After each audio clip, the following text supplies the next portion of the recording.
Todos nós já sentimos indignação diante de uma injustiça. Quando alguém mente, rouba ou tira a vida de um inocente, dentro de nós surge uma voz que afirma, com convicção, que isso é errado. Mas de onde vem essa voz? Será que é apenas fruto da evolução? Uma convenção social que muda com o tempo? Ou será que ela aponta para algo maior, absoluto, que está acima da gente? É exatamente isso que o argumento moral coloca em jogo. Se existe certo e errado, de verdade, e não apenas opiniões, então precisamos perguntar, qual é a fonte dessa moral? Será que ela pode existir sem Deus? Talvez o simples fato de certo e errado existirem também implica que Deus existe. Bom, sejam bem-vindos ao segundo episódio da nossa série Em Busca de Deus, onde a gente investiga de forma racional, honesta e sincera a existência de Deus, oferecendo argumentos tanto filosóficos, quanto históricos, quanto psicológicos e quanto existenciais. No vídeo de hoje, a gente vai abordar o argumento moral. Lembrando que o primeiro episódio da nossa série, o argumento histórico da existência de Deus, já está pronto. Eu vou deixar aí na descrição para quem quiser assistir. Então, vamos lá! Primeiro, o argumento moral. Premissa 1. Existe certo e errado objetivos.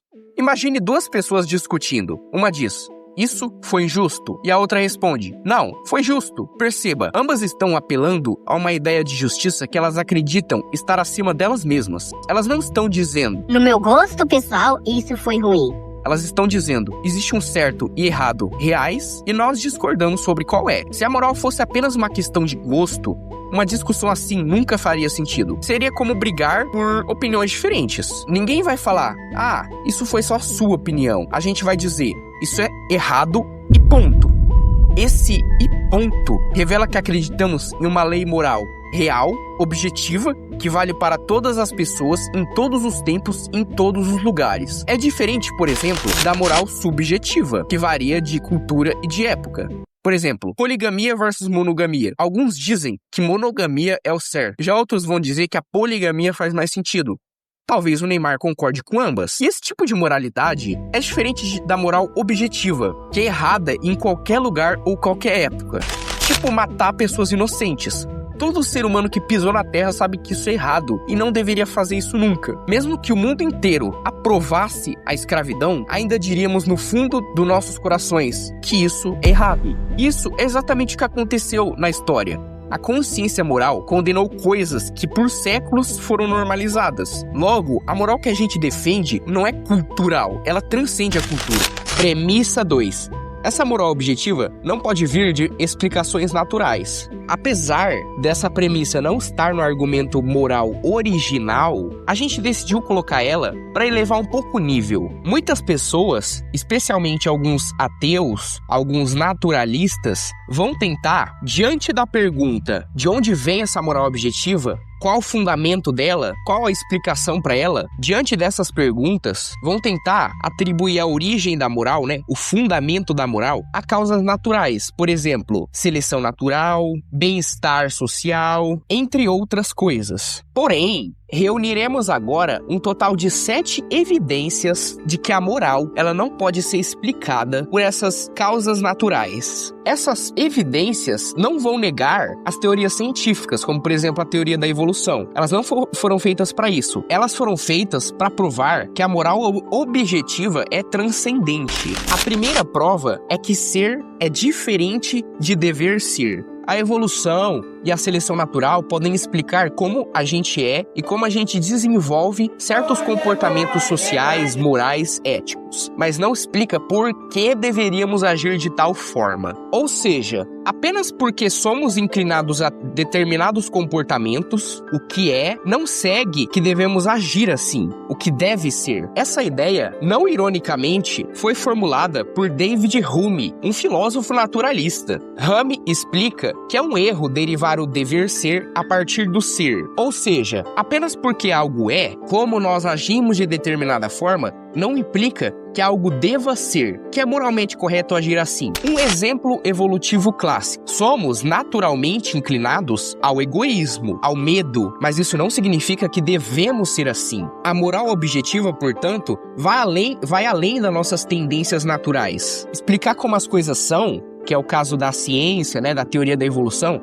é diferente de explicar como as coisas devem ser, que é o campo da filosofia, da ética. Só porque somos inclinados naturalmente ao egoísmo, não significa que devemos ser assim. A segunda evidência é que a moral, às vezes, ela custa caro. Muitas vezes, a moral exige sacrificar o próprio interesse, como, por exemplo, ajudar alguém, mesmo quando isso põe a sua vida em risco, ou denunciar uma injustiça que trará consequências ao denunciador. A moral nem sempre vai de acordo com os instintos, na verdade, muitas vezes ela vai contra. Como explicar isso? Usando coisas como seleção natural, sendo que esses elementos eram para tornar a moral de acordo com os instintos e não contra ela. Às vezes a gente sente que deve fazer o certo, mesmo sem nenhuma recompensa, ou mesmo quando vai dar desvantagem para nós. A terceira evidência, a moral, ela julga os instintos. Enquanto o medo vai dizer, fuja, a moral pode dizer, fique e proteja os inocentes. Enquanto a raiva pode dizer, se vingue,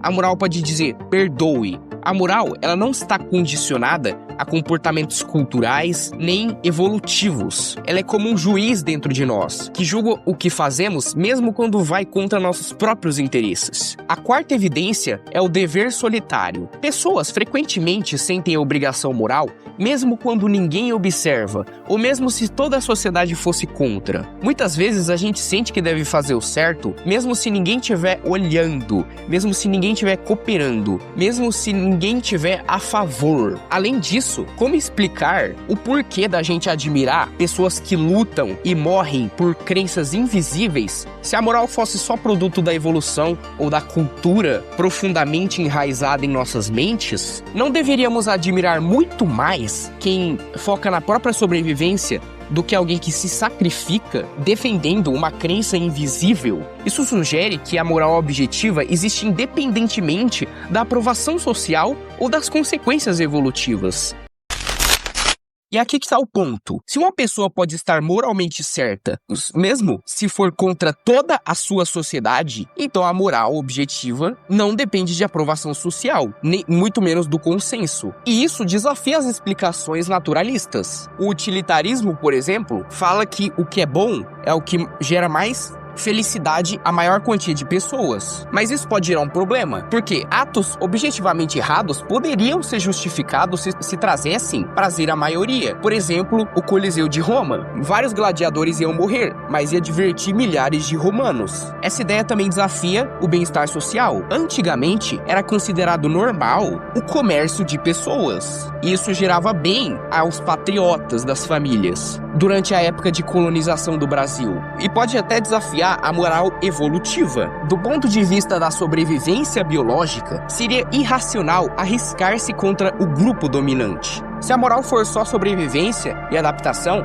a tendência seria o conformismo. E se fosse tudo na base do conformismo, não faria sentido ter virtudes como coragem, por exemplo. Pessoas como Sócrates, Jesus, Martin Luther King, mesmo que foram contra os próprios valores da sociedade, eles são lembrados como certos. A quinta evidência é que evolução e outras explicações naturais selecionam o que é útil, não o que é verdadeiro.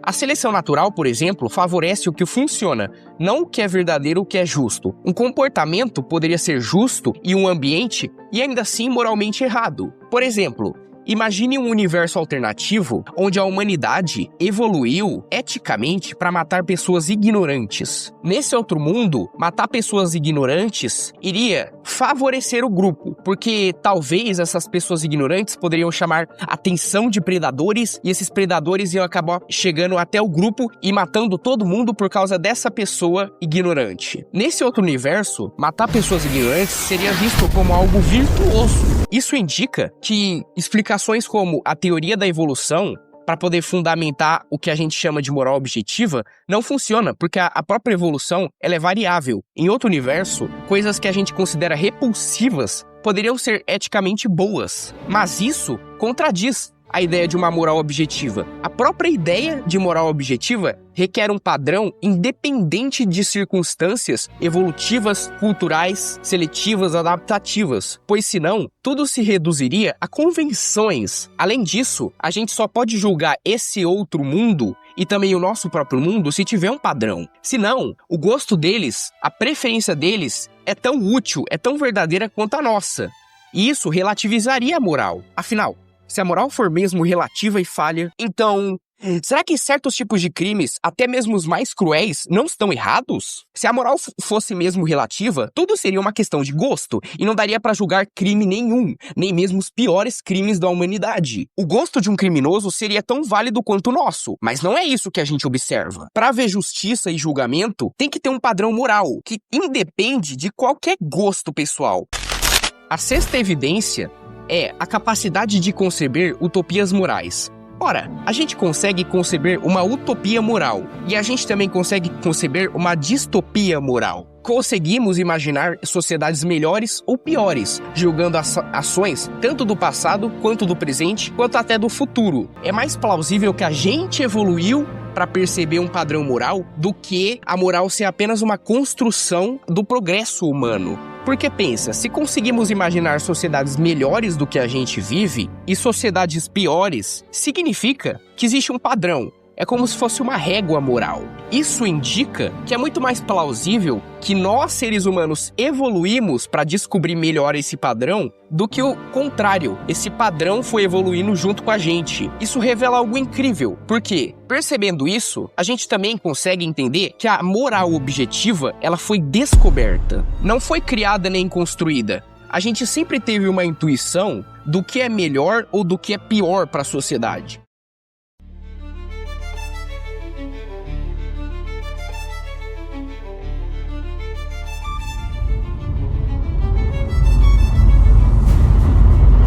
E agora a sétima e última evidência, a graus de justiça, bondade e virtude. Quando a gente fala de moralidade objetiva, a gente não apenas distingue entre o certo e o errado, mas também percebemos que existem uns graus de certo e errado. Não é que algo é bom ou algo é mal, mas também que isso é melhor do que aquilo. Isso sugere que existe uma escala objetiva, um padrão de comparação, como se no mundo existissem coisas que a gente percebe que são mais boas do que as outras. Por exemplo, um juiz que aplica a lei corretamente é justo. Agora, um juiz que além de aplicar a lei, mas também proteger os inocentes e lutar por novas leis, é ainda melhor.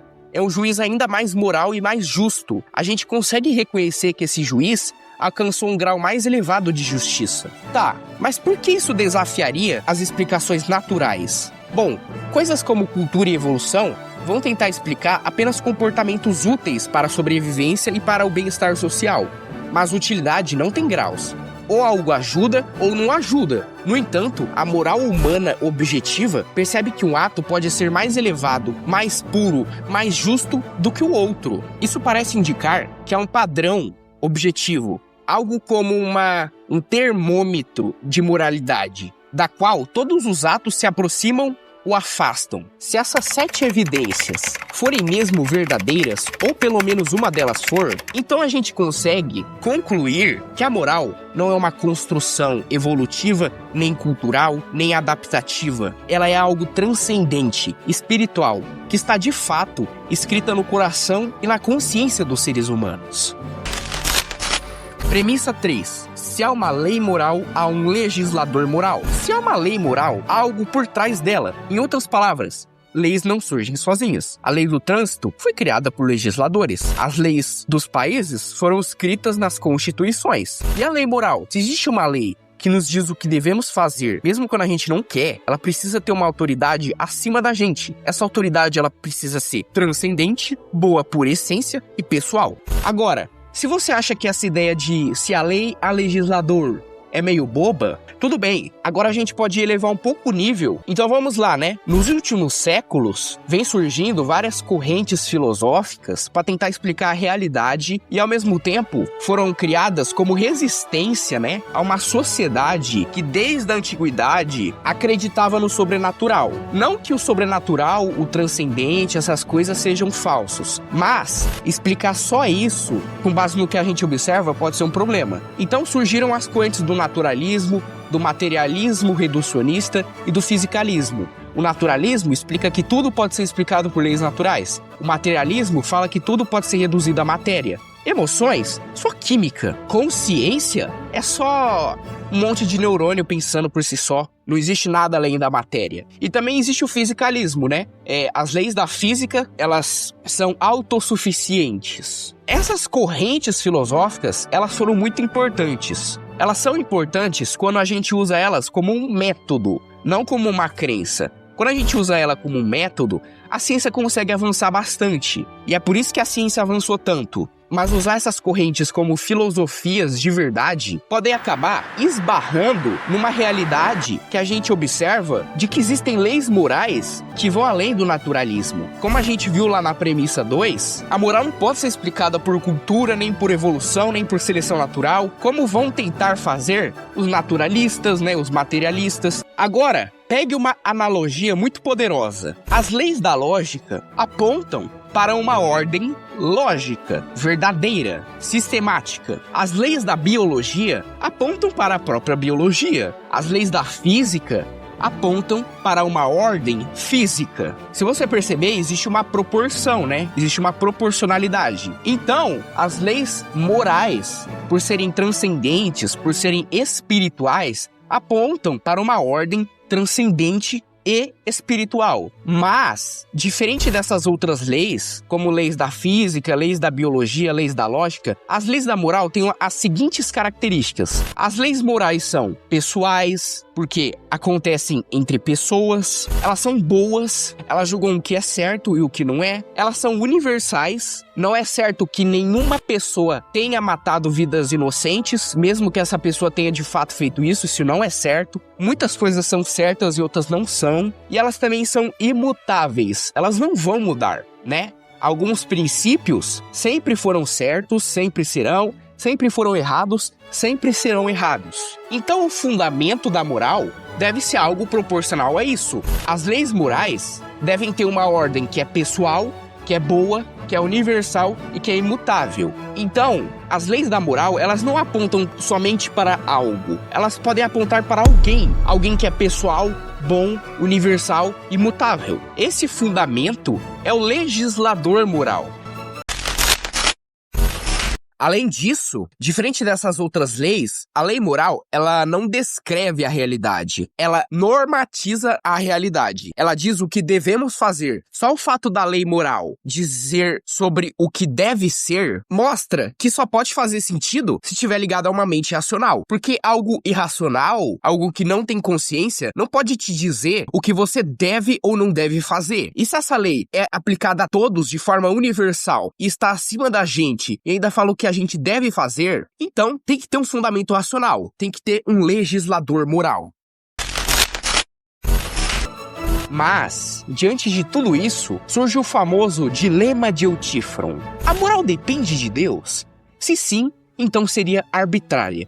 Deus poderia ter decretado qualquer coisa até que matar fosse certo. Então a moral, se fosse arbitrária, não seria verdadeira nem boa. Mas se a moral é independente de Deus, então Deus não seria necessário para fundamentá-la. Esse dilema, nos joga duas opções. Ou a moral não é verdadeira, porque depende de Deus, ou a moral é verdadeira, mas não depende de Deus. Porém, esse dilema é uma falsa alternativa. Ele assume que Deus escolhe o que é certo e errado de forma aleatória, como se pudesse decretar algo mal como bom. Mas como a gente viu, as leis morais são imutáveis, universais e boas em si. A explicação correta é que a moral não é algo externo a Deus, nem um decreto arbitrário. Ela foi da própria essência imutável de Deus. As leis morais têm um fundamento bom e imutável, que é bondade, justiça e verdade em sua plenitude.